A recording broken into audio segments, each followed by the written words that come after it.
Você já se imaginou largando tudo para viver a vida dos seus sonhos, trabalhando de qualquer lugar do mundo? Hoje eu vou te mostrar a história de quem fez isso acontecer. Se você também sonha com a liberdade geográfica, fica com a gente até o final.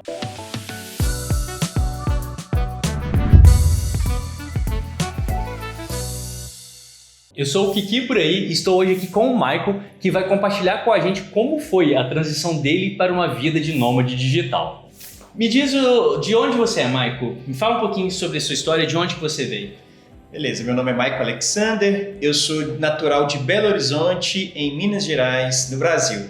Como você conheceu o digital, né? De onde você veio? Conta um pouquinho a origem, né, disso tudo, desse sonho de viajar. Como que foi essa... Tá, vamos lá no início, lá bem na parte introdutória. Eu fiz administração de empresas e comecei trabalhando na empresa do meu pai, fazendo a gestão da empresa do meu pai. Meu pai tem uma fábrica de móveis.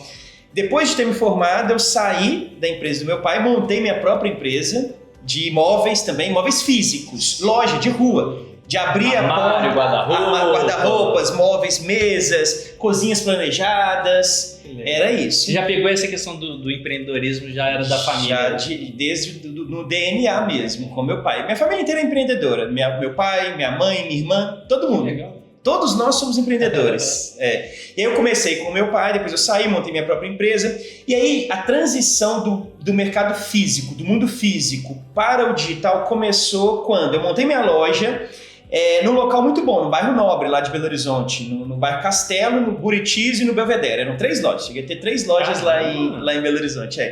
E aí, eu montando essas lojas, eu percebi que eu não conseguia ter pessoas entrando na loja. Fazia panfleto, fazia outdoor, fazia uma propaganda aqui, uma propaganda ali, mas clientes entrando. Foi quando eu percebi isso, gente.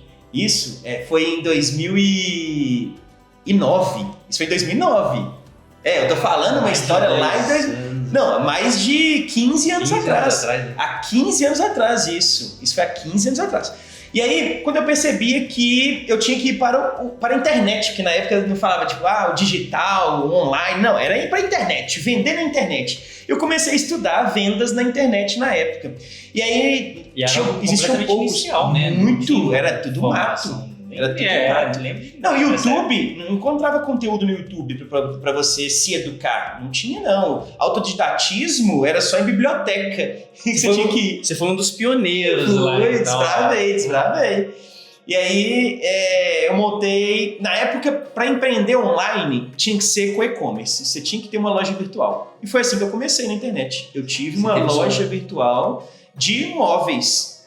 Então, eu tinha os meus produtos, nós montamos, eu e meu sócio, a gente montou um estúdio no fundo da loja, com iluminação e tudo mais, e começamos a pegar as peças e colocar para tirar foto. E quando eram planejados, a gente tirava foto dos próprios ambientes. Comecei a publicar, postar e tal.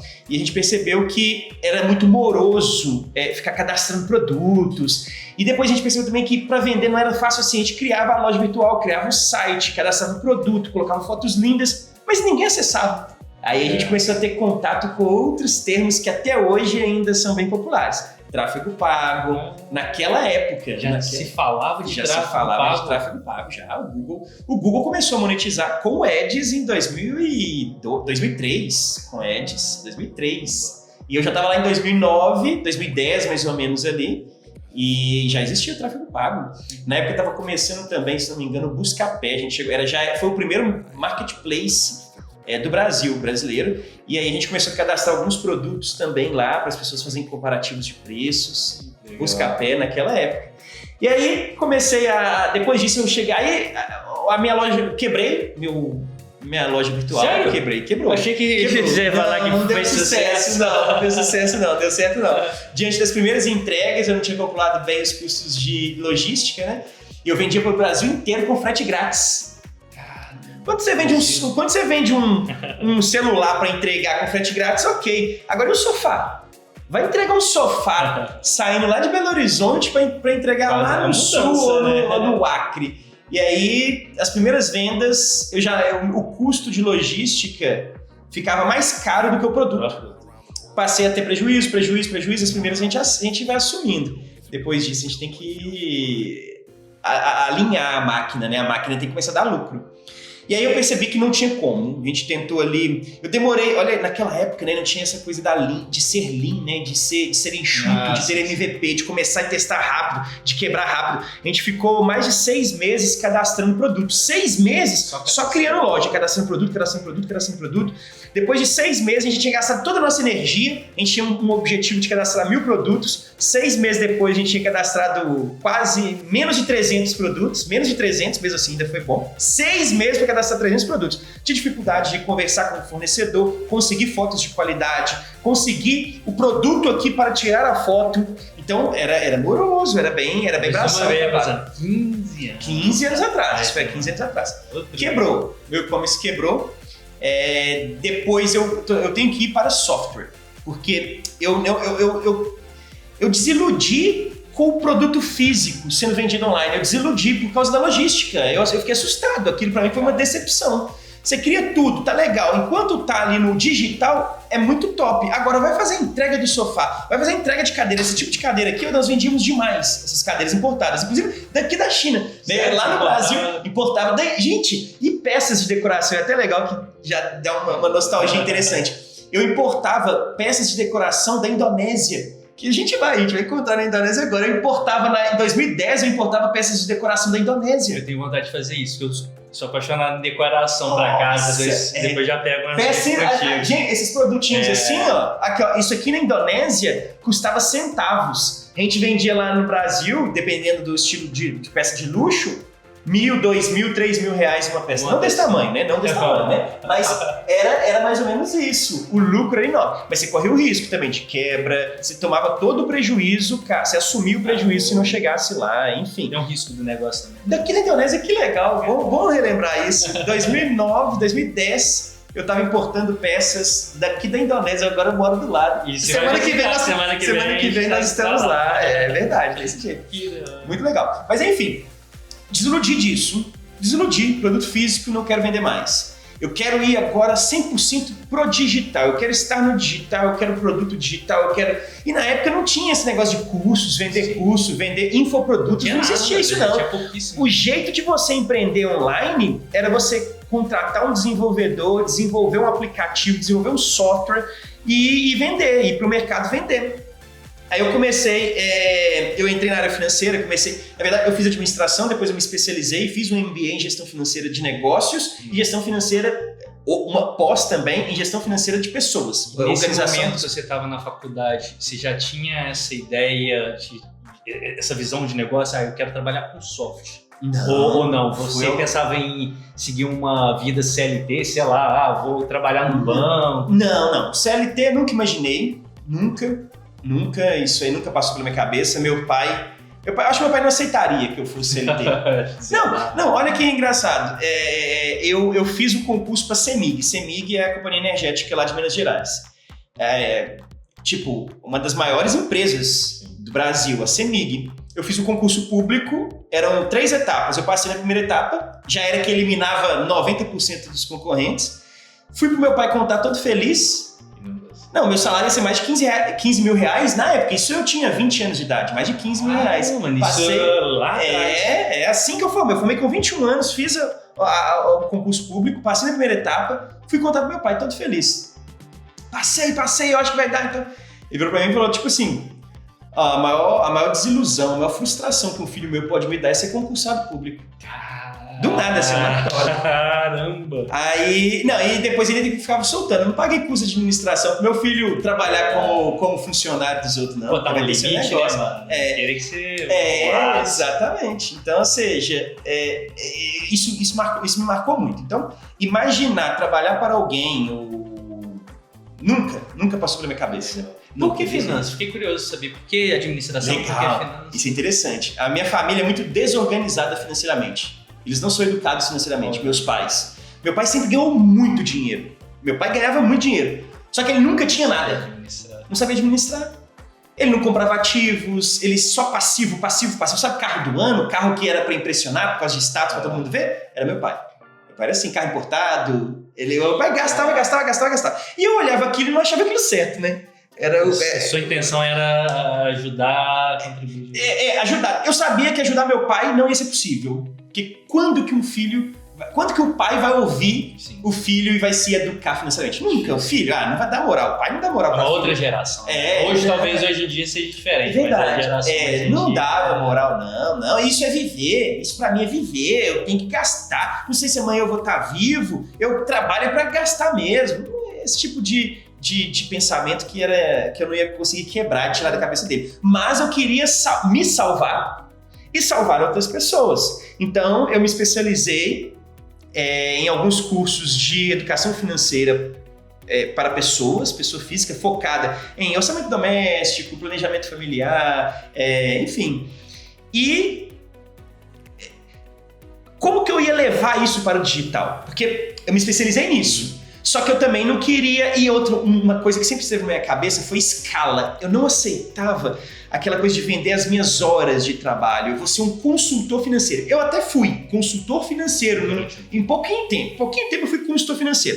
Aí eu percebia que o meu crescimento era extremamente limitado. Porque eu vendo para você a minha hora de consultoria. Eu tenho que estar ou lá na sua casa, ou você está no meu escritório toda semana ou quinzenalmente, 1h30. E quando a minha agenda fica lotada, pronto, acabou, meu salário é só esse, né? Limita, e sem contar que eu tô trabalhando pra caralho ali e tô no limite e não consigo faturar mais do que isso. Então, na minha cabeça, isso sempre esteve na minha cabeça. Eu preciso de romper a barreira das minhas horas. Legal. Você já tinha essa mentalidade de escalar? Já, de escala. Não sei se existia esse termo, talvez na gringa existia, né? Explicações sobre o que era escala. Eric Ries, da Startup Enxuta, já mostrava isso, sobre escala, o potencial de escala. Isso lá em 2010, 2012, já tinha o livro da Startup Enxuta que já explicava sobre criação de startups. E foi neste momento, mais ou menos 2011, 2012, que a minha chave, que a minha mentalidade toda mudou que eu comecei a entender o que era escala. Até então, eu tinha uma noção de que eu não quero estar limitado ao meu tempo. Não quero ficar vendendo horas. Só que eu ainda não tinha o conceito de escala. O que eu faço? Eu só sei que eu não quero ficar limitado, mas o que eu faço? Tecnicamente, eu ainda não conhecia a respeito. Depois que eu tive acesso ao livro Startup Enxuta, minha vida mudou totalmente. Eu vou criar um MVP. Que ele fala muito do conceito de MVP, ser lean, né? De testar rápido, errar rápido, aprender rápido, pivotar se for necessário rápido. E assim eu fiz. Criei um aplicativo, chamei na verdade era um amigo meu, chamei ele, vamos criar aqui uma sociedade, vamos fazer um aplicativo de finanças. E você topa? Topo. Ele já tinha uma empresa grande na época de tecnologia, ele ia ser o braço de tecnologia e eu ia ser o braço de marketing e vendas. Então, ele tecnologia com a empresa dele e eu do lado de cá com marketing e vendas. Nós criamos então o Dr. Money na época, um aplicativo. Mas era tudo muito difícil naquela época. Tipo, a tecnologia, as coisas não eram rápidas, sabe? Por mais que já tinha um conceito de startup enxuta, de ser lean, de testar rápido, de criar um MVP, o mínimo produto viável, rodar no mercado. E mesmo assim... A teoria era linda, mas vai fazer. A gente demorou quase um ano para fazer o aplicativo. Quase um ano. Um ano naquela época. Eu sei que saiu de 2012 para 2013. Enquanto isso, eu atendendo meus clientes, né? Trabalhando pra caralho pra poder ter dinheiro, porque... Isso na época, vocês desenvolveram o aplicativo, em paralelo você estava trabalhando... Eu estava prestando consultorias pras pessoas. Para essas pessoas. Era uma mentoria? Não, era consultoria financeira. Consultoria financeira, e não dava dinheiro nenhum, pra falar a verdade. Eu comecei a ganhar um pouquinho de dinheiro quando eu comecei a prestar consultoria financeira para empresas. Que aí eu cobrava 10 vezes mais. Uma pessoa física que ela ainda não sabe investir, que ela não sabe nem que vale a pena investir em aprendizado ou que vale a pena investir em consultoria, ela não paga mais do que 200, 300 reais. E aí você vai vender sua hora ali. Na verdade, não é nem por isso, né? Ela vai pagar 200, 300 no mês. E quando você divide isso em 4, sua hora tá 70 reais, tá 50 reais. Então tem que tomar muito cuidado com isso. E aí... enquanto eu estava prestando esse serviço de consultoria limitado às minhas horas, nós estávamos por trás disso desenvolvendo a plataforma, um aplicativo de consultoria financeira. E essa era o que te daria escala. Era o que me daria escala, exatamente. E aí nós criamos a primeira tela, a primeira etapa. Eu peguei o meu processo que eu tinha de consultoria e migrei ele para dentro do aplicativo. E não existia inteligência artificial, não tinha nada disso, era um bot. De acordo com as respostas do usuário, que ele ia dando no aplicativo mesmo, na verdade tinha um computador que eu transformei algumas planilhas de Excel, eu tabulei isso e o meu ex-sócio transformou aquilo num software. E aí utilizava-se também no celular. Mas não era bem um aplicativo, era uma página web que tinha a máscara de um aplicativo. Começou assim com o MVP, mas já ia passando de etapas. E aí, de acordo com as respostas dos clientes, a gente criou um lançador que o cliente consumiu aqui, comprou esse microfone, comprou esse celular, ele lançava o custo. Fui no supermercado, fiz compra, ia lá e lançava no aplicativo para ele ter o controle. Criava-se orçamento financeiro, você colocava tetos de limite. Ó, meu teto orçamentário para lazer é X, meu teto com vestuário é Y, meu teto com educação, meu aluguel tem que ser no máximo isso, meu custo de energia tem que ser esse. Ia criando tetos orçamentários, a pessoa cadastrava isso e o aplicativo avisava para ela quando ela tinha que fazer o pagamento. Né? Eu fiz o pagamento agora do aluguel. Aí o aplicativo mostrava, olha, você consumiu 100% do seu orçamento de aluguel, você não pode pagar mais. Mas ok, aluguel uma vez só que você paga. Então, enfim, lazer. Ó, a gente está no meio do mês e você já consumiu 100% do seu orçamento com lazer. Você não vai poder sair mais durante 15 dias. Poxa, legal. Tipo isso, era um aplicativo. Hoje você faz isso com IA, né? Mas na época, nossa, na época era difícil pra caramba. Criamos, parecia maravilhoso, né? Achei legal até aqui você comentando, foi a ideia. Primeiro você foi para prestação de serviço, você deu a consultoria, você entendeu como que era isso, você começou simples, começou, né, um negócio pequeno. E aí você começou a migrar isso, né? Como que eu transformo isso em um software, uma aplicação para te dar escala. Exatamente. Legal isso. Exatamente. Eu precisava de entender o processo, eu precisava de entender o comportamento, eu precisava de entender as pessoas, eu precisava de entender a demanda, eu precisava de entender se eu entrego valor de fato. Porque se eu entrego valor para você no presencial, aqui no físico, eu consigo pegar isso e migrar para o digital. Agora, se eu não te entrego valor aqui no físico, tem grandes chances de eu também não te entregar valor aqui no físico. E eu vejo muita gente cometendo erros de já ir direto pro digital, muitas vezes sem não ter nem saber, né, o que o cliente precisa, sem nunca ter oferecido um serviço. Acho que a melhor forma de se começar alguma coisa oferecendo um serviço. E aí depois você estuda como que você embala isso. Como que você produtiza. Ainda mais se o seu produto ele é baseado num serviço, você tem que prestar o serviço. Presta o serviço antes, observa como que ele se molda e com o tempo, de acordo com o contato, com os feedbacks do seu próprio cliente, você vai moldando o produto. Vai chegar um tempo que você vai ter um produto embaladinho, lindo, maravilhoso, com uma entrega de valor fantástica. Aí você só empacota, coloca preço, monetiza e oferecer um serviço é simples, né? Você só precisa do seu tempo e tá ali, você não precisa criar um software. Não tem. Mas se você tiver depois um modelo estruturado, talvez para jogar isso fica muito mais fácil. Muito mais fácil. E aí, naquela época, a maior dificuldade, né, até hoje, eu percebo que até hoje ainda existe essa dificuldade, pelo menos para o negócio, porque eu estou reativando o Tormone, depois vai vir novidades aí. Mas na época, a mentalidade das pessoas era, se eu não tenho controle financeiro, eu não vou gastar para aprender a ter controle financeiro. Exato. Então, ou seja, era o produto perfeito no momento errado. Porque as pessoas ainda não tinham consciência de educação financeira, eles não tinham consciência da necessidade de se educarem financeiramente. Então, a gente começou com o produto a R$99 de assinatura mensal, R$99, pouquíssimas assinaturas. A gente baixou para R$69,90 por mês, pouquíssima assinatura. A gente chegou em R$39. As primeiras assinaturas começaram quando o nosso produto foi R$39, porque a gente começa testando, a gente rodava tráfego na época e tal. E R$39 começou a ter cliente. Aí quando começa a ter cliente, você vai voltar a aumentar. Colocamos R$49,90. A gente percebeu que o nosso preço limite ali era R$50. Mais de R$50 as pessoas não iam pagar. Menos de R$50 elas pagaram. E era uma assinatura, você vai fazendo? Assinatura mensal. Era assinatura mensal, a pessoa tinha que pagar todo mês. E aí, a gente conseguiu ter...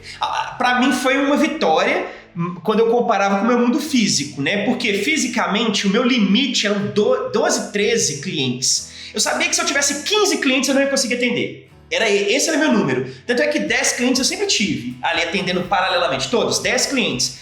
Porque você atende ali 3, 4 no dia, e mesmo assim tinha cliente que contratava mais do que um dia por semana, né? Quando era empresa, então, tinha empresa que contratava 2, 3 dias na semana, você tinha que estar ali presencialmente, treinando as pessoas. Enfim, então meu tempo era limitado a 10, 15 clientes. No digital a gente chegou a ter, eu lembro até hoje, um marco, 77 clientes. 77 reais de clientes. Mas não pagava uma mensalidade de uma empresa. 77 clientes vezes 50 reais. Não dava dinheiro! Não dava dinheiro, não adiantava, não se bancava. E para atingir 77 clientes, demorou quase um ano. Quase um ano. A gente demorou um ano para construir a ferramenta e um ano para chegar em 77 clientes. 77, caramba. 77 clientes pagando 50 reais. Faz o cálculo. É muito pouco dinheiro. Dá, acho que 5 mil reais. Não dá 5 mil reais. Dá dá muito pouco. Enfim, aí eu não consegui. Isso não mantinha a gente. Não deu pra gente continuar com o projeto. Aí meu ex-sócio, ele falava, eu só tô tendo prejuízo. E a parte tecnológica era dele, né? Era através da empresa dele. E aí a gente percebeu que não ia ter como continuar, a gente quebrou a empresa. Mais uma empresa que eu quebrei. Segunda empresa que eu quebrei. Meu negócio é quebrar empresas. Não, eu quebrei muita empresa. Mas eu cheguei a quebrar mais de 10 empresas minhas. Já teve mais de 10 empresas? Já tive mais de 10 empresas. 10 empresas, assim, que chegaram a faturar um valor bom, chegou a ter funcionários, cheguei a ter empresa com mais de 30 funcionários. Isso, e chegar e falar assim, e quebrou, mano, quebrou, tem que... E acontece, você pega com naturalidade. Infelizmente, no Brasil, isso não é visto com bons olhos, não. Agora, o resto do mundo inteiro valoriza as experiências que você passou. Você vai nos Estados Unidos, por exemplo, você percebe que, quando você vai receber um investimento, a primeira coisa que os investidores te perguntam, quantas empresas você já teve? Aí, é normal. É normal, você vira e fala assim, eu tive 3, 4. Eu tive, quer dizer que ela não existe mais. Você já saiu dela. Ou você fez um êxito de sucesso, você saiu vendendo, né? Ou senão você quebrou. E também faz parte, né? Às vezes matar é parte do aprendizado. Exatamente.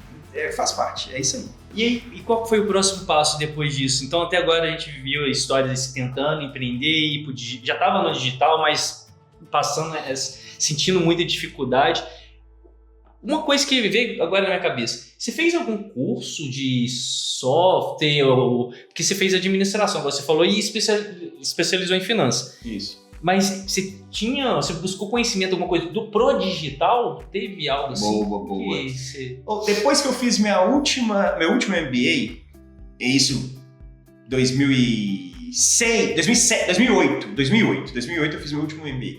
Nunca mais eu fiz nenhum tipo de curso presencial. Fiz um ou outro curso digital, mesmo assim, só curso baratinho. A maior parte do conhecimento que eu agreguei foi fazendo duas coisas, além do autodidatismo, de buscar a informação, e naquela época não tinha muita informação em língua portuguesa, eu tinha que buscar informação fora do Brasil, em conteúdos criados por gringos. E aí duas coisas, além disso, além dessa, que me fez aprender muito, planejar e executar. Aprender ali na prática mesmo. Então eu estudava. E você vem muito do curso também, da sua formação, que ajuda muito. Exatamente. Então eu estudava através de autodidatismo mesmo, e muitas coisas voltadas a marketing e tecnologia. Por quê? Eu vim de um curso extremamente genérico. Lá você sabe um pouquinho de tudo, mas você não sabe muito de uma coisa. Você não sabe. Quem faz administração não sai de lá especialista, você sai de lá um profissional extremamente generalista. Só que isso é ótimo, porque isso te dá horizonte de visão. Você tem um horizonte mais aberto. Holístico, quando você é especialista. Né? Exatamente, holístico. Exatamente. E aí, quando eu saí de lá, eu percebi. A minha área, eu achava que era financeira, mas não é financeira. Eu sou apaixonado por marketing e por tecnologia. Porque eu percebi que para eu conseguir vender a minha ferramenta do Tormone, que eu achava que eu era da área financeira, porque eu desenvolvi o aplicativo de finanças. Mas na verdade, para vender aquele produto, eu tive que estudar pra caramba sobre marketing. Me apaixonei. Você se identificou muito mais. Me identifiquei muito mais com marketing. E depois, inclusive, sempre de acordo com as necessidades, né? Para fazer marketing, eu precisava de tecnologia. Aí comecei a estudar tecnologia. Hoje eu sou apaixonado por tecnologia também. É assim. Então, para vender um aplicativo de finanças, eu tive que aprender marketing. Para fazer marketing, eu tive que aprender tecnologia. E sempre de forma autodidata, buscando as informações. Raramente eu contrato um curso, isso é ruim, né? Mas enfim, raramente eu contrato um curso. Tem pessoas que acham que tem facilidade. Você pegar, por exemplo, um livro em inglês e estudar, você tem que querer muito. É verdade, exatamente. Porque eu acho que o bom do curso, uma mentoria, essas coisas, você entrega mastigado, isso acelera muito o processo. Verdade. Você se autodidata, eu acho incrível, acho legal quando as pessoas têm facilidade, mas geralmente eu acho que o processo ele demanda um pouco mais de tempo. Não, inclusive, eu diria que, eu já falo que antigamente era difícil conseguir conteúdo de qualidade na internet, que raramente existia, você tinha que procurar comprar livros mesmo. Vou falar que hoje é mais difícil ainda pelo excesso. Se antes era difícil pela falta, hoje eu considero difícil pelo excesso. Então hoje você compra, hoje vale a pena, talvez hoje eu compraria mais cursos do que antigamente. Porque hoje tem tanta informação que você não sabe o que é certo, você não sabe o que é verdadeiro, você não sabe qual que é se existe algo ali que de fato funcionou, você não sabe a sequência, você não tem documentação. Tipo, você não sabe como começar, você acha um monte de vídeo no YouTube, você acha também o curso que faz específico isso, outro curso específico aquilo. Você não tem uma orientação sequencial do trajeto, né? E às vezes as pessoas acabam se perdendo. É tanto oferta, né, de coisas que elas aprendem que nunca executam, que é o principal, né? Exatamente. Você pegar e testar e colocar aquilo em prática. Mas legal. E aí depois dessa aí, como que foi que você pegou e... Você falou que quebrou depois dessa segunda empresa. Do Domone. Qual foi o próximo passo? Boa, eu já tinha adquirido um conhecimento muito... Isso demorou a gente tentou mais tempo, tá? Isso demorou uns 4, 5 anos. Só esse processo todo Não, 5 anos não, uns 4 anos no máximo.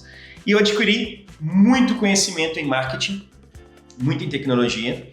E eu comecei a ser abordado por empresas para prestar consultoria em marketing. O meu ex-sócio do Dr. Money, ele já tinha uma empresa grande, uma empresa já com estabilidade de tecnologia, e ele também me fez uma proposta para ir fazer consultoria de growth hacking dentro da empresa dele. Eu aproveitei a oportunidade, fui lá e aprendi muita coisa. Growth hacking, só para entender o que tá, é encontrar brechas para o crescimento. Então você procura dentro, você analisa processos, você analisa produtos, você analisa funis, detecta gargalos que podem ser melhorados, constrói um experimento, cria uma tese, experimenta, roda o teste e dá ele como sucesso ou fracasso. Então, o Growth Hacking nada mais é do que encontrar uma possibilidade de crescimento, experimentar aquilo e falar, realmente vai ajudar a crescer. Aí agora faz isso virar realidade. Isso olhando para o produto ou serviço deles? Olhando para processo, tudo. Até no financeiro dava pra... Até no... Em todos os processos, muita gente pensa que isso. Tem gente que pensa que é só em marketing. Growth Hacking só trabalha em aquisição de novos leads. Não. Growth Hacking eu trabalhava até mesmo em aumentar a motivação, em fazer motivação focado no RH para que as pessoas produzam mais, sejam mais produtivas. E a gente conseguia aumentar o percentual de produtividade que gerava mais resultado. Então, até no RH é possível rodar Growth Hacking. Além dos principais, aquisição, marketing, retenção em produtos, experiência do usuário em produtos. Então você roda Growth Hacking em marketing, em produtos, em RH, no financeiro, em qualquer área. Legal. É possível. Em vendas, então, em vendas é demais. Em vendas a maior parte dos testes eram em vendas. E aí, quando você se deu conta, você estava trabalhando, então, prestando consultorias para outras empresas em marketing. Até chegar no momento que eu percebi, prestando essas consultorias, uma brecha que não estava sendo atingida por ninguém no mercado, que era exatamente no tráfego orgânico, mas não de redes sociais, de blogs. Porque eu precisava, quando eu fazia testes de tráfego pago, era fácil. Toda vez que eu fazia teste de tráfego pago, você coloca dinheiro e o resultado sai ali em poucos dias. Já sai o resultado, se deu sucesso ou fracasso o seu teste. Vai tentar fazer um teste de tráfego orgânico. É quase impossível em um mês. sempre demora muito mais do que um mês. Só que testes não podem ser demorados. Testes têm que gerar resultado rápido para saber se você vai dar sequência naquele teste ou se você vai abortar aquele teste. E aí eu percebia, eu vou ter que contratar um monte de redator porque eu queria testar blog, por exemplo. Meu blog gera lead, então eu vou começar a testar isso. Primeira coisa, tem que gerar conteúdo para o blog. 1 por mês? Não dá. 1 por semana também é muito pouco. Eu vou ter que ter 2, 3 por dia, porque é para acelerar o processo. Opa, eu vou ter um redator aqui. Na época não existia IA não, viu, gente? Não tinha ChatGPT para ficar escrevendo texto, não. Isso foi em 2018 e 2017. Isso, tinha que escrever real, de verdade. E aí eu percebi, eu tinha várias opções. Contratar uma agência, ou, que normalmente era caro, tinha a opção de contratar redatores CLT para ficar dentro da empresa escrevendo, tinha a opção de contratar freelancers. Eu testei todas elas.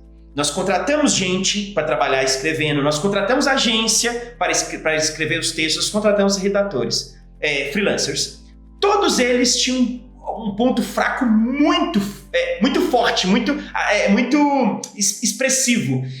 Freelancers, a maioria, irresponsáveis. Tinha texto que era entregue com mais de 30 dias. Agências, caríssimas. Mais de 30 dias para te entregar um texto. Para entregar um texto. Agência, freelancers com mais de 30 dias para entregar um texto.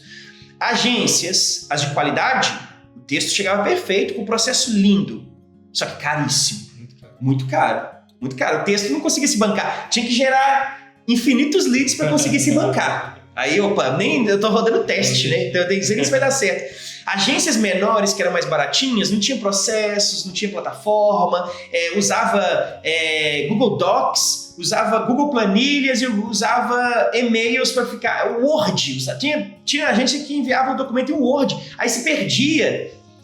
Tudo bem, não tem problema, a ferramenta nesse caso ali não é o primordial, mas diminui a qualidade no processo, sim. Diminui a segurança, inclusive. A gente tem que ficar administrando via planilhas. É frágil demais. Contratar redator interno, eu deixei de ser um consultor e passei a ser um gerente de pessoas, quase babá de time. A gente chegou a ter 3 redatores. Gente, eu não estou fazendo mais meu trabalho que é de Growth Hacking. Eu sou só um gestor de um time de redação.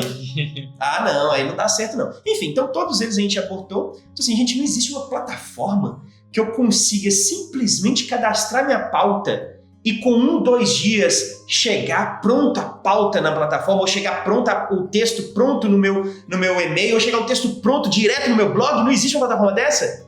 Não. Vou fazer essa plataforma. Interessante. Na sua jornada ali, vamos falar na sua jornada de empreendedor, testando várias coisas, você encontrou uma oportunidade, uma dificuldade ali. Exatamente. Que você teve. Coçando a minha própria coceira, que tem esse termo em inglês, né, no caso. Coçando a minha própria coceira, eu criei um produto baseado na minha dificuldade, no que eu precisava. Eu solucionei primeiro o meu problema. Aí depois eu fui pro mercado testar. Criei um MVP, soltei pro mercado. Quanto tempo você criou essa... MVP? Isso já foi mais interessante. Ó. Que a outra você falou que gastou 1 ano só pra ir, 1 ano pra conquistar o cliente. Aí eu assumi o no-code. Eu não queria, eu tinha passado por aquela experiência de criar a plataforma tendo um sócio que era responsável por tecnologia. E não estava na minha mão controlar o cronograma e o roadmap de desenvolvimento.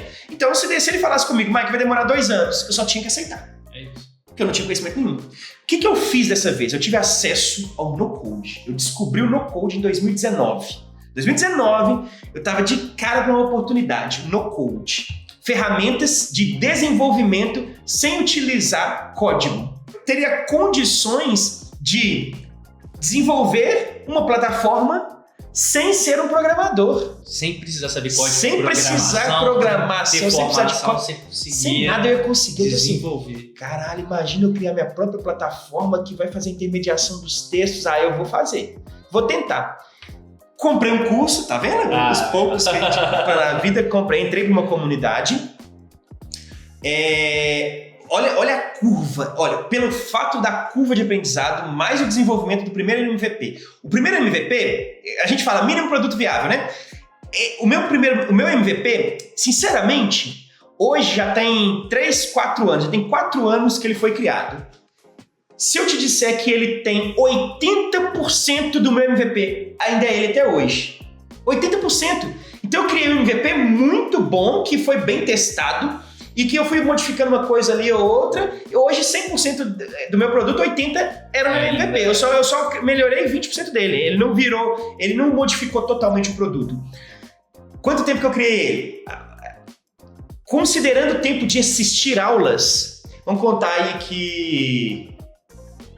E era assim, olha, assisti uma aula, falavam pra fazer uma coisa, eu ia lá e fazia a minha ferramenta. Aí na aula 2, tem que fazer alguma coisa, eu ia lá e usava já pensando na minha ferramenta. Tava tudo desenhado na minha ferramenta. E isso é fundamental. Estudar e executar. Quanto tempo? 45 dias. 45 dias. Não, mentira. 45 dias foi para fazer a minha primeira venda. O produto ele estava pronto, tipo, com uma semana antes. Então, 40 dias, no máximo 40 dias. O produto estava prontinho. Aí eu comecei a apresentar ele e tal, a primeira venda que saiu com uma semana. Primeira venda, uma semana. 2 meses você criou você estudou, aprendeu, criou o produto e já teve o primeiro cliente. Isso. E o meu primeiro cliente, a primeira mensalidade, pagou o curso inteiro do que eu tinha comprado, que eu tinha pago. Olha que sensacional. Tipo assim, eu comprei um curso, estudei, desenvolvi, fiz um funil de vendas, rodei tráfego para vender o produto, vendi o produto, fiz apresentações, vendi o produto. Todo esse processo, 45 dias. O investimento que eu fiz aqui foi pago todo na primeira venda. Tudo nesses 30 dias aqui, ó. O tráfego, o curso. Agora é só brincar. Agora é continuar. Você descobriu escalando. Aí eu percebi, opa, aqui vai dar certo, esse negócio vai dar certo. Aí comecei a investir, nós chegamos a contratar, vender. Aí, enfim, depois disso, o processo foi de maturação. Vamos considerar MVP, teste de mercado, testamos o mercado. A gente conseguiu ali... eu tinha uma meta de 10 vendas para poder considerar que existe aceitação do meu produto no mercado. As 10 vendas aconteceram em menos de 30 dias. Em menos de 30 dias eu vendi. E outro, o ticket médio não era baixo.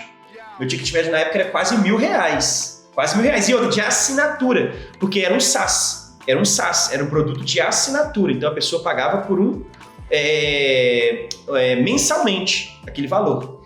Então, eu atingi já de cara no primeiro mês um MRR de quase R$10.000. Quase R$10.000 já no primeiro mês. Esse foi o seu primeiro empreendimento, então, que você pode falar assim, de sucesso? O meu primeiro, isso. Depois de ter quebrado muita coisa, esse foi o primeiro empreendimento de sucesso. E eu rodo, e até hoje ele ainda é a minha maior fonte de renda. Você ainda tem isso? Tem. Tá no seu portfólio? Ele tá no meu portfólio. Ele é um dos... Eu estou migrando ele para uma franquia digital, porque hoje ele ainda é um SaaS robusto. Ele não tem as características necessárias de um micro SaaS, de uma micro franquia digital, porque ele ainda depende de muitas pessoas, depende de muitos processos. Todos os redatores ainda são pessoas. Apesar de ter a IA, mas a pessoa ainda não consegue ser 100% substituída. Eu sei, não adianta a gente também ser ingênuo de pensar que os nossos redatores não utilizam de IA. Inclusive, eles seriam muito ignorantes se eles não utilizassem. Eles têm que usar, eles precisam usar. Só que vai tentar escrever um texto com qualidade, com técnicas de SEO que de fato vão ranquear no Google, porque tem que entregar valor, então tem que ranquear no Google sozinho. Vai tentar, usando IA. Pede a IA para escrever, vamos ver o que dá. E vamos colocar um redator que foi treinado, que foi trabalhado para conseguir administrar a IA. Então, ou seja, os nossos clientes perceberam valor nisso. Opa, IA não vai conseguir me posicionar no Google, porque eu não quero comprar um texto, eu quero comprar a primeira posição do Google. E melhor, eu não quero nem comprar a primeira posição do Google, eu quero comprar um lead já direto no formulário do meu blog. Opa, então peraí, qual que é o processo?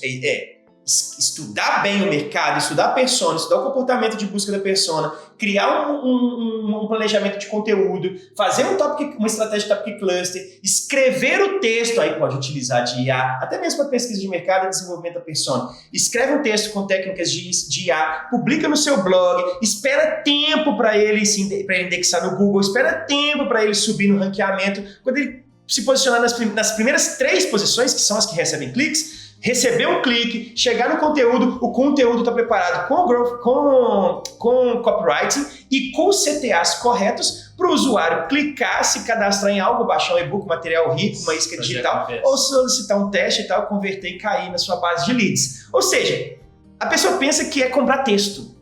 Não é comprar Não é texto só humano. isso. Não é só isso. É longo o processo, é muita coisa. Pois E é isso, até hoje é esse. Interessante. E você parou por aí? Não.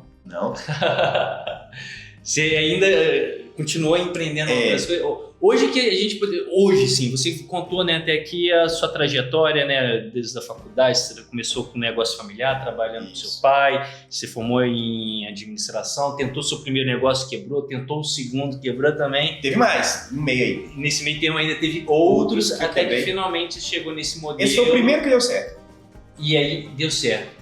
Daí, você continua, como que... Vamos falar para hoje, né? Hoje, como que você está se posicionado? Qual que é a tua Legal. visão no digital? O que você Perfeito. faz? Vamos considerar que esse foi a minha primeira hipótese de sucesso. Porque eu não sabia, mas eu estava validando o meu processo de criação de empresas.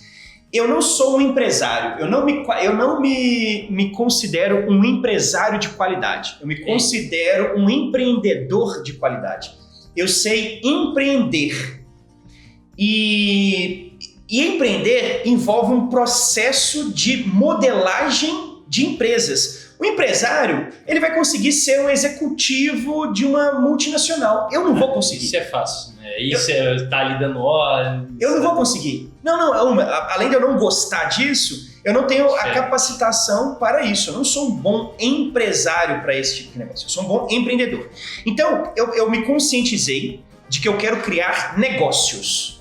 E aí, então, eu consegui criar um primeiro modelo de negócio, que foi o TX, Texto para Blog, e agora eu vou replicar em vários outros negócios, e até mesmo de outros nichos. Modelei um processo de criação de empresas. Só que eu não queria criar qualquer empresa. Eu comecei a colocar características em negócios. Nesse negócio que deu certo. Isso aqui deu certo por quê? Primeira coisa, vamos lá. É no digital? Então pronto. Já eliminei a possibilidade de vender um copo. Beleza. Eliminei a possibilidade de vender tudo que é físico. Eliminei. É um SaaS. Opa, já eliminei a possibilidade de vender um produto que só vai pagar uma vez. Então tem que ter recorrência. Tem que focar em recorrência. Tem que ser assinatura. Tem que ser SaaS.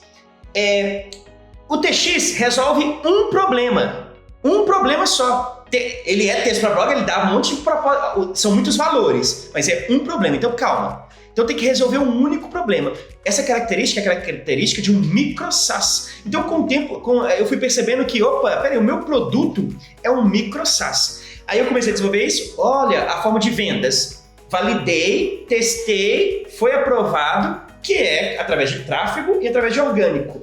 Então, tráfego pago e orgânico, né? Que tráfego também é orgânico. Então, comecei a documentar tudo isso. E comecei a multiplicar. Criei a segunda empresa, criei a terceira empresa, aí veio o Tarefa App. Aí eu tô voltando agora com o Dr. Mone. Criei o Box do Amor, que é um SaaS de experiências eróticas. Criei o Propósito 21, que é um trade card game focado em RPG, conta histórias.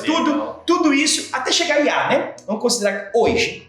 Quando você começou a desenvolver, eles ainda não existiam. Não, nada disso todos que eu falei até agora não tinha. Não, mentira, o Tarefa App já tinha. Tarefa App foi um dos últimos, Tarefa App. Então vamos tirar o Tarefa App do meio desse e colocar mais na frente, colocar mais atual. Menos de um ano o Tarefa App tem, menos de um ano. Então, hoje, eu tenho um portfólio com vários microempresas, com várias microempresas ali, micro SaaS. Por que eu falo? Porque é a característica, né, de ter recorrência, de ter assinatura e tal, com várias micro franquias. E por que franquia? Porque eu não quero ela só para mim. Eu quero que você possa ter a sua empresa com white label, com a sua marca, vendendo esse produto. Você pega só um modelo, toda a experiência ali do negócio e adapta para outra pessoa ser um empresário. Né? Outra pessoa vai ser um empresário. Eu empreendo. Eu crio o modelo, eu crio o software, eu crio o processo, eu crio tudo que é necessário, inclusive o treinamento do empresário, do empreendedor. Eu dou o treinamento do empreendedor, eu falo o que ele tem que fazer no dia 1, eu falo o que ele tem que fazer no dia 2 e o que ele tem que fazer no dia 3. Ele vai empreender, ele vai ter todo o planejamento estratégico do negócio dele, todas as campanhas praticamente prontas ele pode fazer, ele pode copiar, só replicar as campanhas que já deram certo.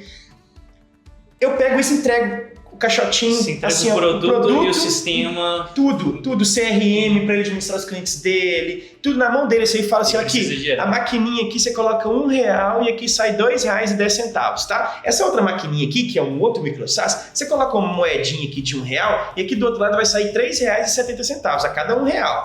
E aqui você vai colocar uma moedinha de R$1 e essa aqui vai sair do outro lado R$12. Você escolhe qual que você acha mais interessante e começa a fazer dinheiro. Gira, né? E aí o papel dele vai ser basicamente girar.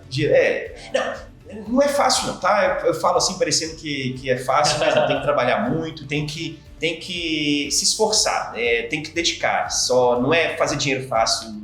Não é simples assim. Não é simples não, mas é bem mais fácil do que todo o processo que eu passei. Uma faculdade de administração, estudar 5 anos, pegar um diploma, fazer uma pós, fazer um MBA, quebrar 10 empresas para chegar aqui agora e empacotar isso. Então aí eu vou falar que é fácil se comparar com isso. E hoje você utiliza da inteligência artificial? 100% né? inteligência artificial. Quase todos os meus microsas são de base de inteligência artificial. E uma pergunta que eu acho que muitas pessoas ficam assim, né, curiosas, né? Quanto que você ganha trabalhando remotamente? Quanto é possível ganhar trabalhando remotamente? Você comentou aqui, né, alguns casos, valores, aqui comentou quando você começou a ter sucesso ali, você, coisa de 6 meses lá no texto para blog, né, utilizando técnicas de SEO. Você já chegou a faturar R$10.000, né? No TX vai ter mais rápido. Mas eu não vou colocar o TX no meio, não. O texto para blog eu não vou colocar no meio dessas franquias, não. Porque o texto para blog deu muito dinheiro muito rápido. Só que ele não começou com esse modelo de microfranquia. Até hoje ele não é uma microfranquia, não. Ele é um SaaS mais robusto ainda, tá? Mas o primeiro... Mas quanto que você diria, assim, que hoje ótimo. dá para ganhar trabalhando remotamente na sua área, né? Quando eu comecei, a primeira microfranquia que eu desenvolvi, que não pode colocar o TX no meio, a primeira microfranquia, eu consegui bater R$1.500 com 3 meses. Então eu trabalhei 3 meses com ele para bater R$1.500, porque são low tickets. A maioria são tickets baixinhos.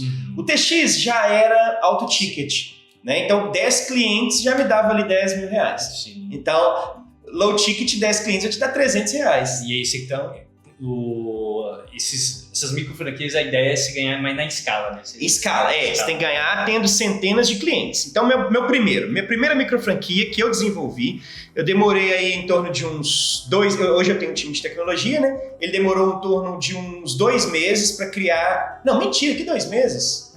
Não, 2 meses não. 2 meses é todo o processo também, já vendendo. Vamos considerar 40 dias, praticamente ao mesmo tempo. 40 dias para criar a primeira microfranquia e mais 30 dias para dar R$1.500. 3 meses para dar R$1.500. Algo em torno de uns 30, 40 clientes para dar esse valor. E esses outros 3 meses seria o tempo para você fazer divulgação, dar às vezes o tráfego... Isso, não, para começar a vender mesmo. O primeiro mês vai te dar, sei lá, R$300, o segundo mês vai te dar de MRR, porque vai acumulando, né? Sim. O segundo mês você vai conseguir ali aumentar seu MRR para 1.000, e no terceiro mês você consegue chegar... Foi isso que aconteceu comigo, né? Meu primeiro mês foi R$300, o segundo mês foi 1.300, não, foi 1.000, então eu consegui mais 700, e no terceiro mês foi pior do que o segundo, eu atingi 1.500 de MRR. Então, mesmo um mês pior do que o outro, ainda assim o MRR só aumenta, né? Em 3 meses você tinha R$1.500 de MRR. Recorrente. Assinatura. Se eu parasse de vender, ia continuar tendo R$1.500 entrando todo mês, é claro. Se aqueles clientes cancelamentos, sem considerar os cancelamentos, o churn, né? E aí, depois que eu percebi que aquilo estava modelado, estava replicado, eu criei meu segundo... depois de 3 meses eu criei a minha segunda microfranquia, que é meu segundo microsas. Já foi mais rápido, 1.500 já veio, acho que no primeiro mês, se não me engano. No primeiro mês já veio 1.500. Então, no quarto mês eu já tinha 1.500 da primeira microfranquia, mais 1.500 da segunda, só já deu 3.000. E assim eu fui criando microfranquias. Praticamente em um ano eu cheguei a criar 3, 4 por ano. 3, 4 microfranquias por ano. Porque foi 2023, 2024 e esse ano. Hoje eu tô com 13. Hoje eu tô com 13 microfranquias. E o total disso já tá dando mais de R$100.000. R$100.000 por mês em assinaturas. Recorrente. Todo mês entrando R$100 mil na conta. Isso pra quem acha que não dá pra ganhar dinheiro no digital. Dá pra ganhar muito. É no digital que dá pra ganhar dinheiro. Cara... É o lugar. E assim, mais uma vez, acho que vale mencionar, tem tudo a etapa de aprendizado, se quebrou várias empresas para chegar nesse patamar que está hoje. Quanto tempo você chegar nesse patamar de estar faturando 100 mil por mês? Vamos considerar desde o... Não, eu não quero colocar a primeira empresa, mas a primeira empresa foi o modelo, né? Não, ela é importante. Ela foi o modelo. Ela não é um micro SaaS, mas eu modelei ela. Então, eu comecei a desenvolver ela em 2019, 2020... Não, foi na pandemia. Durante a pandemia. Durante a pandemia. Então tem 4 anos, 3 anos, 21, 22, 23... Não deu muito tempo, 20... Quanto é pandemia? 25. 21. Vamos considerar 21, 22, 23, 24, 25. Caraca, já tem 5 anos. 5 anos. Pô, 5 já, anos. Mas em 5 anos você conseguiu sair do negócio. De zero. Não, zero. Zero. Era consultor. Eu tinha que ficar trabalhando. Não, há 5 anos atrás eu recebia salário. Não era bem salário, mas se eu não estivesse ali trabalhando, ou seja, aparecendo em empresas, prestando consultoria em Growth Hacking, eu não ia ter dinheiro nenhum. Hoje, eu tô aqui na Tailândia, se eu não quiser trabalhar hoje, vai entrar dinheiro na conta. Você tá tranquilo. Me fala um pouco sobre você. Você tá aqui, você contou a sua história de como você chegou aqui, mas atualmente aqui na Tailândia, como é a sua vida atualmente aqui na Tailândia? Você tá sozinho? Quem que você tá? Como que é? Legal, viemos a família inteira. Quanto tempo que você já tá aqui? 1 ano e meio. 1 ano e meio. 1 ano e meio. Fala não só como na foi essa Tailândia. decisão, essa escolha. Porque quando você atingiu esse patamar, você tava no Brasil. No Brasil, tava no Brasil. Não tinha atingido ainda os 100 mil por mês, não. Eu tava na 4ª, 5ª startup. 4ª, 5ª micro SaaS criado, lá no Brasil ainda. Mas a primeira, que era que dava mais dinheiro, já deu a possibilidade de alçar novos voos. Vamos para outro país. E como foi isso? Como que surgiu essa ideia? Legal. Eu tinha digital. Lá no Brasil, nós tínhamos sede, tinha um escritório lá no centro de Belo Horizonte, literalmente no centro, na Praça 7. Um prédio, quer dizer, um andar, né? Um andar de um prédio com um time trabalhando, pessoas trabalhando, mais de 11 pessoas lá. Trabalhando mesmo no escritório, aí tinha vendedores, tinha desenvolvimento, marketing, tecnologia, enfim, um time rodando lá. Aí eu percebi, não, mano, não quero isso pra mim não quero ficar, eu não sou empresário. E pra mim esse negócio, essa parada de acordar cedo, ir pra sua empresa, administrar sua empresa, eu curto empreender, eu quero... E eu tive contato, isso também é importante dizer, eu tive contato com um termo que é o on-person business, negócios de uma pessoa só, né? Onde tem pessoas fazendo milhões de reais, milhões de reais sozinhos, ou no máximo com a ajuda de 1 ou 2 pessoas. Comecei também a ter esse conceito, isso desde aquela época, 2 anos, 3 anos atrás. Caraca, eu não quero ter esse tanto de pessoas para administrar. Eu não curto isso, eu não gosto de ficar administrando esse tanto de gente. O que eu consigo fazer para reduzir a quantidade de pessoas e aumentar a produtividade? Tipo, inversamente proporcional, né? Primeira coisa que eu vou fazer, eu não quero espaço mais. Agora tá todo mundo home office. Já taquei logo essa. Não vai existir espaço, cada um vai trabalhar da sua casa.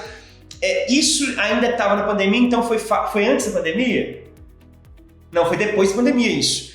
Aí eu, mesmo com espaço, já tinha essa mentalidade, você, vamos voltar, todo mundo pra casa e boa, e ninguém vai ter que vir pra cá não. Entreguei o aluguel, comecei a economizar até no aluguel, porque o andar lá no centro de Belo Horizonte não é barato. Já economizei aí, ficamos um tempo home office. Só que eu sempre tive essa ideia de morar em qualquer lugar do mundo. Eu não quero ter raiz em um país, eu não quero ter raiz no Brasil. Eu não queria ter raiz nem aqui, mas aqui eu me apaixonei. Aí, conversei com minha esposa, nós temos 2 filhos, o Vinícius de 4 anos e o Enzo de 8 anos. Na época eles tinham, cada um tinha 2,5 e o outro tinha 6,5. Mesmo assim, eu quero viajar, vamos viajar. O primeiro país que a gente tinha de ideia era a Argentina. A gente foi para Buenos Aires. Tá próximo ali, né? Pertinho, questão de família. O primeiro país, foi o primeiro país. Aí foi eu e minha esposa primeiro, a gente ficou 1 mês lá em Buenos Aires, em Palermo. A gente apaixonou por Palermo, em Buenos Aires. Gostoso pra caralho, muito bom. A gente gostou muito de lá. Só que tem aquela coisa. é uma zona boêmia, tipo Palermo em Buenos Aires é festa, é balada, eu e a minha esposa a gente curte bastante, né? E os meninos ficaram em casa com os avós. E aí a vida foi boa, né? Tipo assim, não, tá bom pra caralho, então é aqui que a gente quer morar. Aí depois a gente foi analisar, mas peraí, uma coisa é eu e você, que a gente faz o que a gente quiser qualquer hora, mas com criança a rotina é outra, né? E aí a gente começou a analisar também a questão da política argentina. Na época, o Milei estava para ganhar, ainda não tinha ganho a eleição, só que ele tinha no plano de governo dele dolarizar a Argentina. E eu pensava assim, eu recebo em reais. Eu não quero que meu primeiro país seja um país onde eu vou pagar em dólar ou em euro. Então eu já descartei de cara o primeiro país para morar como nômade. Eu descartei o primeiro continente, Europa. Não posso ir para a Europa, que eu ganho em reais. Não ganhava 100 mil ainda, viu, gente? Não posso ir também para os Estados Unidos. Canadá, América do Norte. Não posso ir, porque vou pagar em dólar. Então eu tenho que escolher países asiáticos. Custo de vida menor que o Custo de vida menor. Não, custo de vida não. Não. A moeda, que a moeda não... Você tá valendo a moeda. Isso, eu analisei só a moeda. Porque, na verdade, o custo de vida, na verdade, aqui, muita gente fala assim, o custo de vida na Tailândia é barato. Talvez seja para uma pessoa só, talvez seja para o mochileiro, para quem vai morar no hostel e tal. Para eu manter o mesmo estilo de vida que eu tinha no Brasil, aqui eu pago quase o dobro. Sério? Por causa das crianças. Ué. No Brasil, meu custo de vida... Não, para você ter acesso às mesmas... os recursos, a qualidade, você ia gastar menos no Brasil? Não, eu gastava menos no Brasil. Gastava no colégio? Um colégio top no Brasil, 8 mil reais. Vamos aproveitar e vamos trazer top. esse ponto aqui, então. Não, melhor. Daqui a pouco a gente fala dos custos, pra gente não se perder. E aí vocês tiveram essa experiência na Argentina, deu problema em relação ao dólar, não é que deu problema. O Milei falou que ia dolarizar, a gente percebeu, não vamos excluir a opção da Argentina, porque agora, vamos deixar pro último. Inclusive a gente depois tá muito caro pra viajar agora. Exatamente. Absurdo. Imagina se eu já estivesse lá, né? Eu ia ter que replanejar a parada. O Sudeste Asiático era a última alternativa. Era o último local de moradia. Nós íamos começar na América do Sul. Nós íamos morar em 2 ou 3 países da América do Sul, tipo, era Argentina, Chile e o terceiro a gente não sabia. Chile a gente quer morar ainda também. Argentina e Chile eu quero morar. Depois a gente ia passar para o continente africano. Então, a gente pretende, eu quero morar Marrocos, quero vir, enfim, tem 3 países da África que a gente quer morar. Depois a gente ia chegar no Sudeste Asiático. Aí eu falei com ela, em vez de a gente fazer isso, vamos ver aqui, vamos lá pro último e depois a gente vai descendo aqui e até chegar na América do Sul de novo. Então eu fui pro mais longe, de cara, o mais longe, que foi a Tailândia. Aí nós viemos pra Bangkok, ficamos um mês lá só tipo curtindo, tirando férias com as crianças também e tal. Depois viemos pra Chiang Mai em relação a matricular as crianças. Que ano que foi que vocês chegaram aqui? Final de 2023. Final de 2023. Na verdade, isso tudo aconteceu na virada de 2023 para 2024. E aí, na verdade, chegamos aqui nessa virada, né? Questão de escola. A gente começou a olhar a questão de escola para as crianças. A gente percebeu que a nossa intenção era ficar 1 ano em cada país por causa do ano letivo.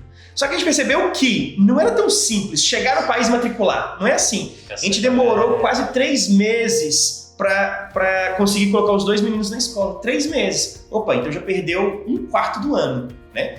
Então, aí nós planejamos. Agora a nossa intenção não é ficar só 1 ano em cada país, não. Agora vai ter que ser 2 anos em cada país. Só que estar aqui não quer dizer que a gente só tá aqui.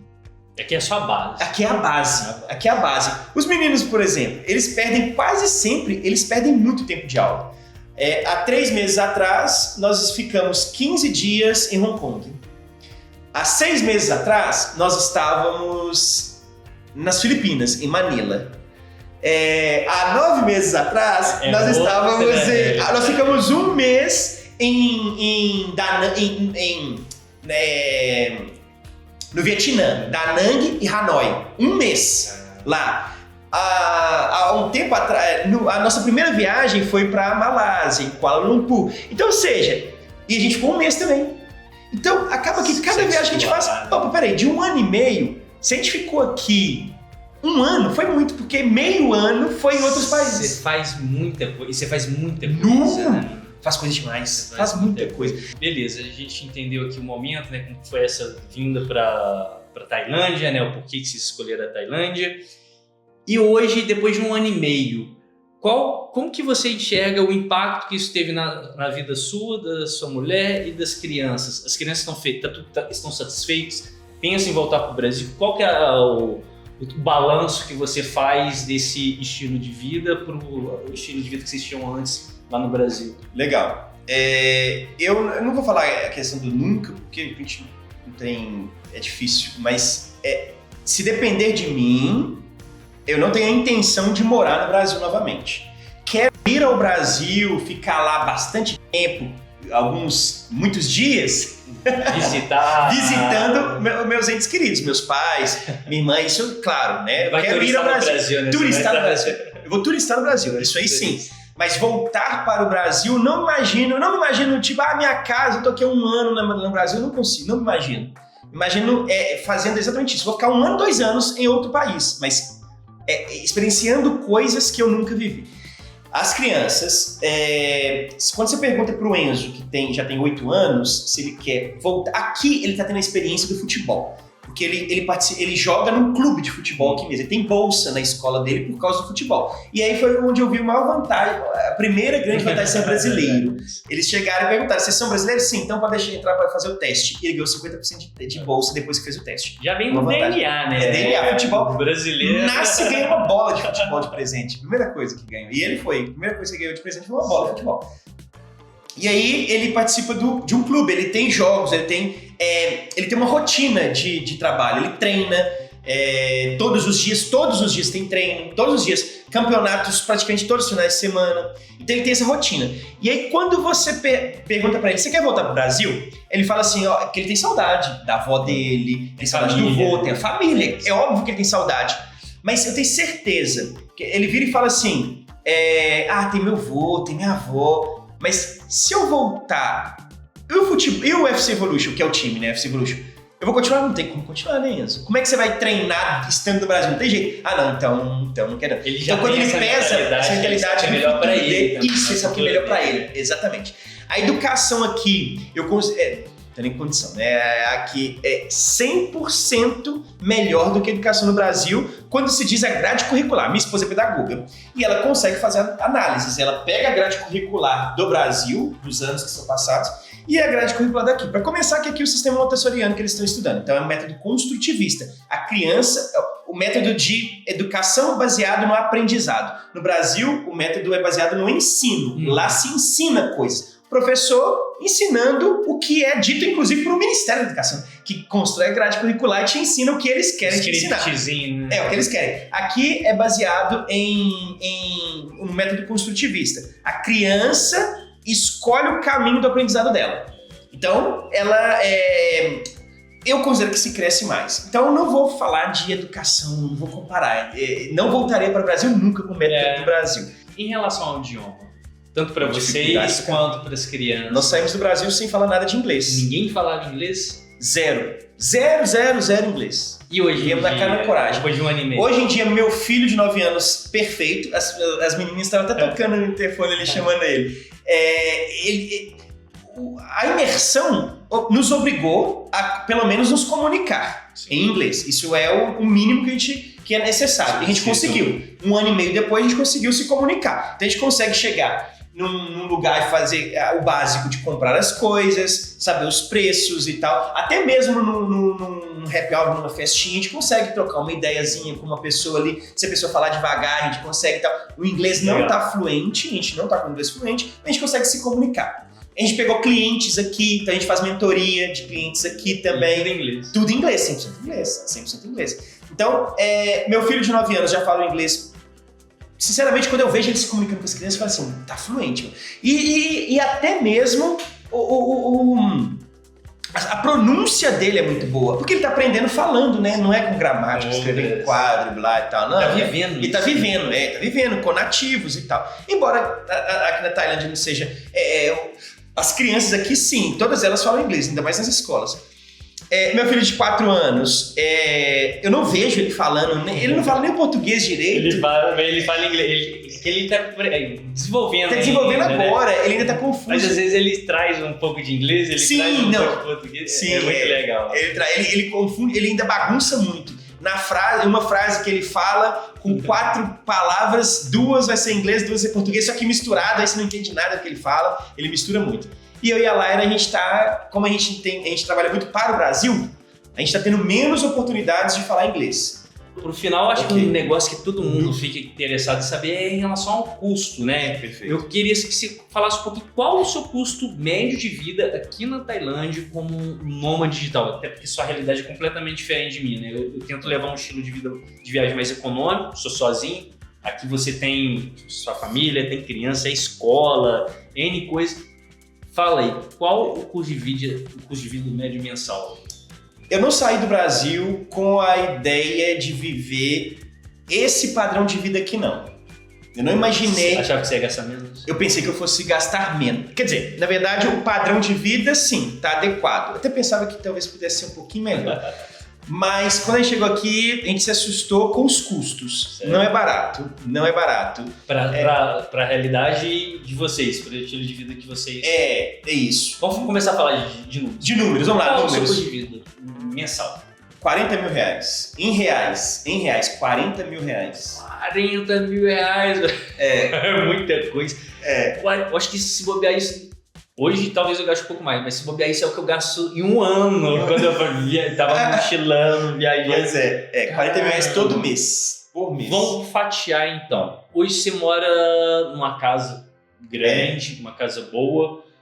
Quanto você paga de aluguel? Assim, o seu custo com moradia? 35 mil baht. Aí eu tenho que fazer um cálculo agora pra chegar em reais, né? 35 mil baht. Isso vai dar o quê? Vamos. Porque senão... Vou fazer aqui agora. Não vou... Vamos deixar a calculadora aberta. Aqui, ó. 35, 1, 2, 3, enter, 5.8, divide... 6 mil reais. 6 mil reais. Mano, pra uma casa que... Não sei, no Brasil São você gastava mais? Não, no Brasil eu gastava menos. Menos? Menos. E era uma casa... No Brasil eu pagava metade. 3 mil e... Na verdade, 3,5. Não, mas era menor. Aqui são 4 quartos, 2 suítes, 3 banheiros, tem banheiro aqui embaixo. A cozinha não é tão grande, a sala é grande, dá pra você ver aqui. Vaga de garagem para 2. Também. Condomínio com segurança, com portaria 24 horas, piscina, academia e tudo mais. Então, é isso. 6 mil reais de aluguel. Beleza. De aluguel. Deixar o mais caro. Só aluguel, né? Não, só aluguel. Não, é isso. Vamos conta de água e luz. Ar-condicionado tem em todos os cômodos. E é impossível ficar aqui sem ar-condicionado. Impossível. Ar-condicionado em todos os quartos. A gente paga 2.800 a 3.000 baht. Aí isso vai ser 3.000, enter, 5.8 divide. 500 reais de energia. Não é tão caro assim, não. Beleza. 500 reais de energia. De água dá 500 baht. Não, que 500? 500 baht de água. Um pouquinho também. 500 baht é barato. Não. Vai dar 100 reais. 100 reais. Então, seu gasto para manter internet, você paga internet? Paga internet, boa, 1.100. 1.100 entre 5.8 divide, 189 reais. Também meio que paga. Você falou que o aluguel dá uns 6 mil, né? Que a gente dá uns 7 mil. 7 mil no máximo. Você gasta tudo com os gastos de casa. Isso, 7 mil, isso. Tem alimentação. Isso que eu ia falar, alimentação. É interessante isso, né? Você come muito fora. Já percebeu que comer fora aqui é vantajoso pra caramba. É válido. Mais barato. É barato. Vale muito a pena comer fora. Quer dizer, inclusive é mais barato comer fora. Toda vez que a gente sai, a gente faz de tudo pra não ter que cozinhar em casa. Eu acho porque quando você tá em casa, você compra muita coisa pra deixar estocado. Quando eu vou comer na rua, eu vou lá no restaurante, é o meu prato lá de comida que vai custar 10, 12 reais. Acabou. É o meu lanche, é aquilo. Pra casa a gente compra, olha, biscoito, lanche, tarará, extrapola. Muita coisa. Supérfluos. Muita coisa supérflua. Quando você come na rua, você acaba tendo que comer o necessário. Né? Você pensa. Exatamente. E aí, com uma coisa que aqui é caro, carne de boi. Raramente a gente come carne de boi aqui. Raramente. É muito caro carne de boi. Vamos considerar aí 2.000 bar por semana. 2.000 bar por semana vai dar 2.000 bar, 5,8 divide. R$344 por semana. 4,5 vezes R$1.500. Para todo mundo. Então, acho que a gente consegue, arredondando, pelo alto mesmo, uns R$10.000 gasto com moradia e alimentação. Isso. Não chegou em 10. Porque não chega. Mas arredondando com sim. Manga. Beleza. Pra família toda, com folga, mais ou menos. Vamos fazer o seguinte, vamos colocar a gasolina do carro também no meio aí, que aí dá os 10 mil. Gasolina do carro. Porque tem gasolina do carro. Boa. O carro é próprio ou alugado? Não, próprio. Você comprou um carro aqui? Comprei um carro aqui. Quanto que é um carro e nem aqui? Foi difícil, nem foi difícil. Quanto que custa um carro aqui? Esse aí foi 700 mil. 700 mil bar. 700 mil reais. 700 mil reais. Aquele carro ali, 700 mil reais. Não, 700 mil bar vai dar... Vai dar 100 e poucos mil reais, não é isso? Esse foi o único que eu tive que fazer cálculo no início. Eu tinha que saber, porque eu tô dizendo, eu não vou comprar carro de 120, será? Divide 120 mil. E é um bonito, né? É o que apareceu SUV. no fundo aí do vídeo do Rios. É isso, é. Depois eu coloco um corte assim isso. Aí vai estar sujo. É confortável, um carro muito bom, confortável, não tem lá no Brasil. Vamos lá, qual que é o maior gasto de vocês hoje? Escola. É a escola dos meninos. A escola dos meninos dá os outros 30 mil. Os outros acabou, 30 mil. 40, é exatamente 10 isso. Mil é tudo pra viver. 10 mil. A vida de vocês é 10 mil. 10 mil. Beleza. É isso. Agora, é isso. Ele falou que o custo de vida era 40 mil. Então onde que vem os outros 30 mil? Cadê o dinheiro? Escola. É escola. Escola internacional. Escola internacional na Tailândia é muito caro. A educação aqui na Tailândia, ela é paga até mesmo quando você escolhe o sistema público. O sistema público na Tailândia também é pago. A educação pública é paga. É paga. Só que só ensina tailandês e chinês. Agora tá entrando também tailandês e chinês. 15 mil. Então, cada 15 mil reais para cada um dos meninos. 30 mil reais é o seu gasto com educação. Isso porque o mais velho tem bolsa. Porque senão ficaria mais caro. É mais caro que isso. Escola internacional aqui é muito caro. Muito caro mesmo. Falar que lá na minha cidade, 2 mil reais no colégio, eu já achava muito caro, 15 mil reais assim é... Não, uma escola em Belo Horizonte, por exemplo, uma escola do mesmo nível, ou seja, internacional, porque a gente não está acostumado a ver escola internacional no Brasil, não é padrão, não é padrão. Uma escola internacional no Brasil é uma média de 7 a 10 mil reais. É caro. É caro, escola internacional é caro. 7 a 10 mil. Uma escola de qualidade, 3 mil. De qualidade, sem ser internacional, de qualidade. Uma escolinha de bairro, 1.000 reais. No Brasil, o Vinícius, a gente pagava 1.000 reais pro Vinícius. 1.000 reais. Você imagina que quer pagar 1.000 reais pra uma criança? E aí depois você ir para outro lugar e você vai pagar 15 mil reais? É muito fora da realidade. É muito fora. É uma mudança muito drástica. É drástico. Uma mudança muito positiva também, né? Não. Essa oportunidade que eles estão tendo. Assim, não tem comparação. Isso aí. É sensacional. É aquela questão, né? Quando se diz, né? Não tem dinheiro que pague. Mas nesse caso, ele tá sendo pago, porque é muito difícil. Tem que ter dinheiro. Tá sendo pago. E você soube muito bem como fazer dinheiro no digital. Cara. Exatamente. Questão no digital, é o digital que banca essa vida aqui, que banca a educação das crianças, que bancam. Nós já estamos, inclusive, criando microsas para as crianças. Cada uma deles incentivando eles a... Eles vão criar, isso é fato. Cada um deles já começaram, agora eu quero até documentar isso, cada um deles vai ter um sistema digital para eles, uma empresa. E essa empresa vai ser um SaaS também, cada um deles vai ter um SaaS. Vai ser voltado a crianças também, talvez jogos, eu não sei ainda. Tá só projetado. O do Enzo ele já sabe o que ele vai fazer. O do Vinícius a gente não tá conseguindo. O Vinícius ele ainda não consegue desenvolver, vai ser mais pra brincar e tal. Mas cada um deles vai ter uma empresa, eu quero que eles vejam. E vai ter mensalidade, vai ter dinheiro envolvido, eles vão ganhar o dinheiro. Sensacional, mano. Cada um deles. Eu, primeiro, assim, queria te agradecer também por compartilhar a sua história, que para mim é um grande case de sucesso aí de alguém que hoje vive no digital. Vou deixar o seu contato também na descrição do vídeo, o arroba do seu canal, né? Que você está começando o canal. Tô começando agora. Vou deixar aí o Instagram, o YouTube dele. Então, para quem tiver curiosidade, quiser acompanhar também mais de próximo, até porque é uma realidade muito diferente, né? Uma família que se muda toda para Tailândia. Uma família nômade. Uma família nômade, eu acho isso, assim, sensacional. E tem muita gente que vai se inspirar em vocês. Tenho certeza que isso vai ajudar, né? Muitas pessoas a talvez se decidir, que tá em dúvida. Incrível, incrível. Perfeito, perfeito. E se você ainda acha que viver como nômade digital é um sonho impossível, a história aqui do Michael, ela tá para te mostrar, né, que não é impossível. E você, está pronto para dar o primeiro passo na sua jornada digital? Comenta aí embaixo, ó, se você também sonha em largar tudo e trabalhar de qualquer lugar do mundo. E se inscreva no canal também para mais histórias inspiradoras de quem transformou a vida trabalhando remotamente. Mano, brigadão aí pela oportunidade, tá? Satisfação. Eu que agradeço. Tamo junto, tamo junto. Obrigado, Michael. Valeu, pessoal.